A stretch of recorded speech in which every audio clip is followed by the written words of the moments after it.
my pleasure to welcome Professor Art Carden, who's now teaching at Samford in Birmingham.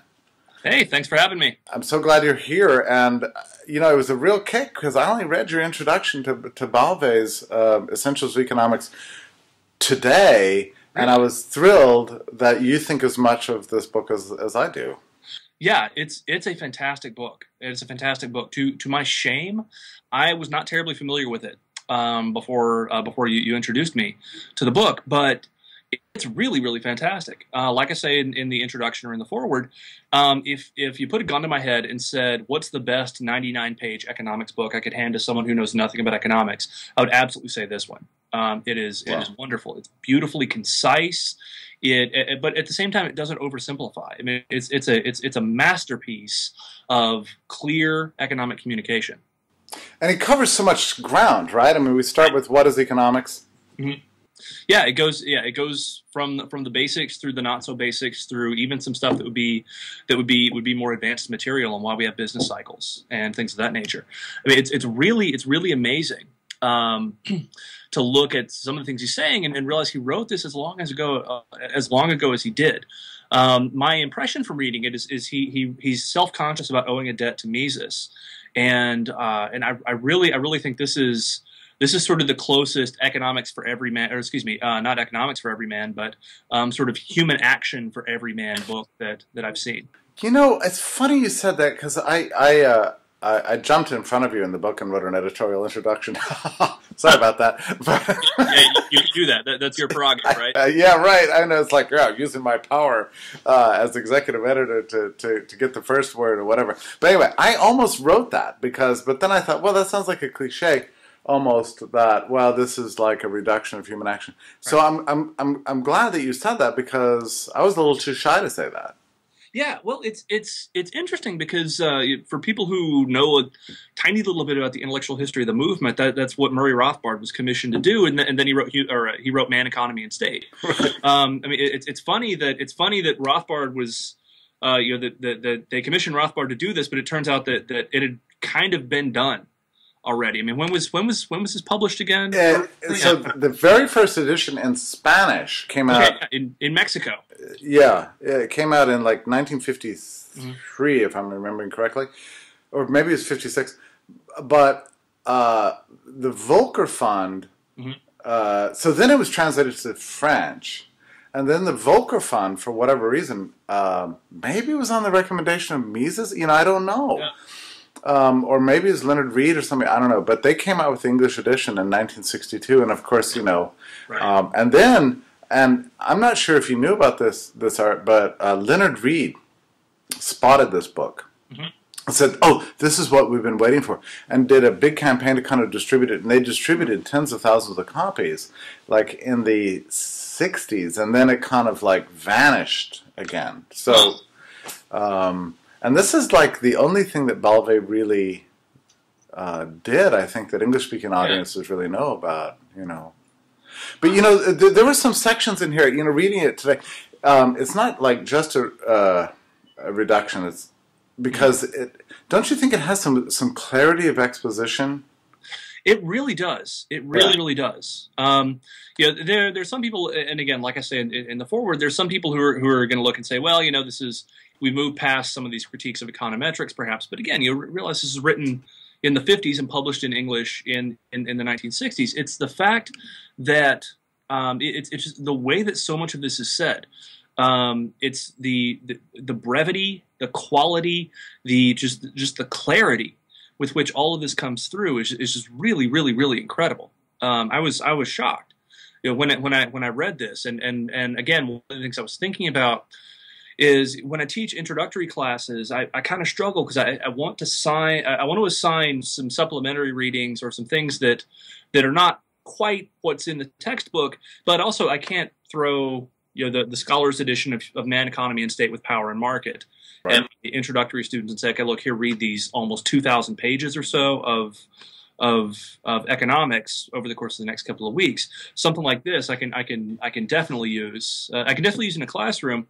because it's self-contained and it kind of hits everything. Well, and it introduces the whole topic of economics in an interesting way. I was recalling when I reread Ballve today that when I was 17, I walked into the department chair of the economics department at Texas Tech University and asked him a simple question because I was trying to figure out what to do with my life. Mm-hmm. And I said, I look through the university catalog and I see like history. I know what that is. I see what philosophy is. And I know like what music is and engineering. But what is this thing called economics? And I asked him point blank, you know. And he gave a fascinating answer to me that it was the search for the cause and effect for the rise and decline of nations, which is a very interesting. Oh yeah. Thinking back at it, I thought that's what I want to know about. You know, that was my first thought.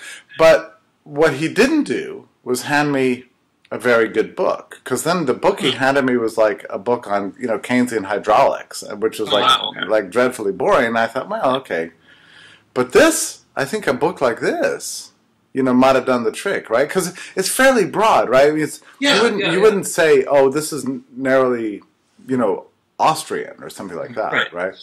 Yeah, because again, it hits the essentials. It really hits the essentials without getting bogged down in technical details or anything like that. It's very easy, I find, as an economist, to want to bog down in sort of the beautiful technical details of my very specific areas of expertise and the complications of economics without fully appreciating the fact that most people are not professional economists. Almost out of the 50 or some odd students I've taught this semester, maybe one, maybe two, maybe three might someday become professional economists. Most of them are going to become accountants or finance professionals or journalists or something to that effect.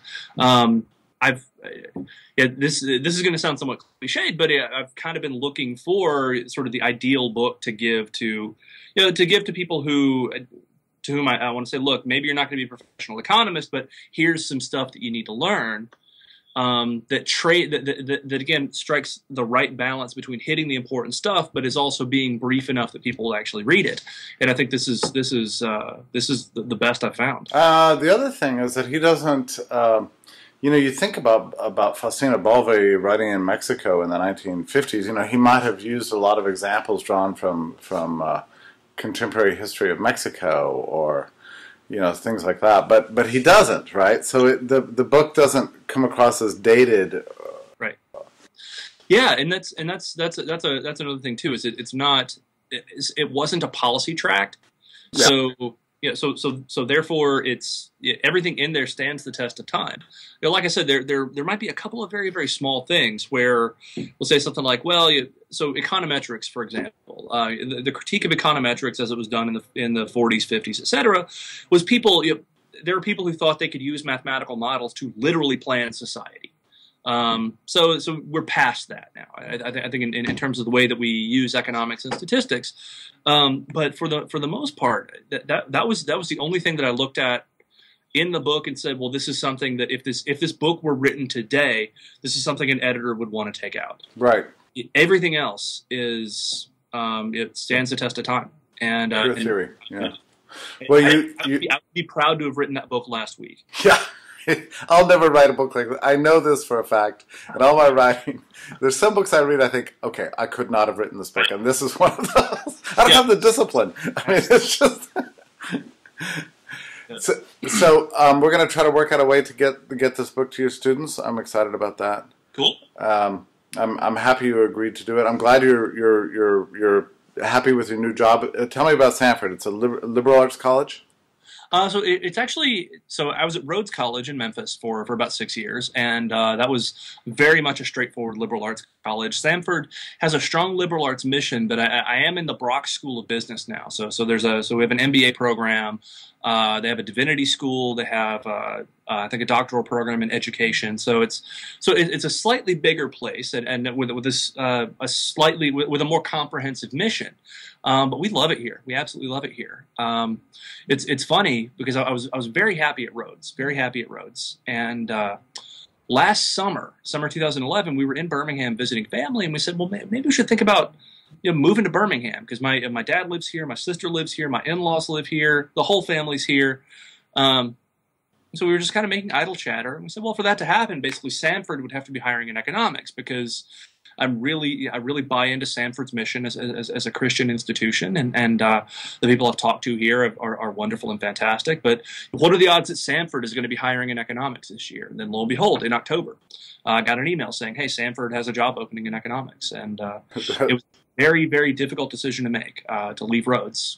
Wonderful students, wonderful colleagues across campus, but I could not be happier. Are you keeping up with your Forbes writing? Yes. So Forbes. So it's kind of interesting. Forbes is I'm now doing Forbes monthly because I'm also writing for the Washington Examiner on a fairly regular basis, and then in April I'm going to be guest blogging for Econ Log for about 3 or 4 months. That's the Liberty Funds. Yeah, it's the Liberty Funds blog with Brian Kaplan and David Henderson and now Garrett Jones. Yeah. So I'm and actually one of the current guest bloggers is Luigi Zingales. So I'm very happy to be joining that team. A good diverse crew, and you can write about anything. I think even today Brian Kaplan wrote about the 10 lessons he's learned from. Yeah. Oh, well, this was 10 more lessons he'd learned. Oh.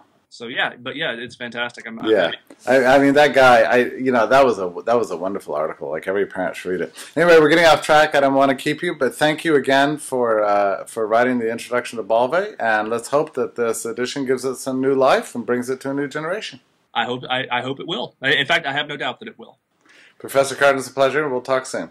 All right, thanks.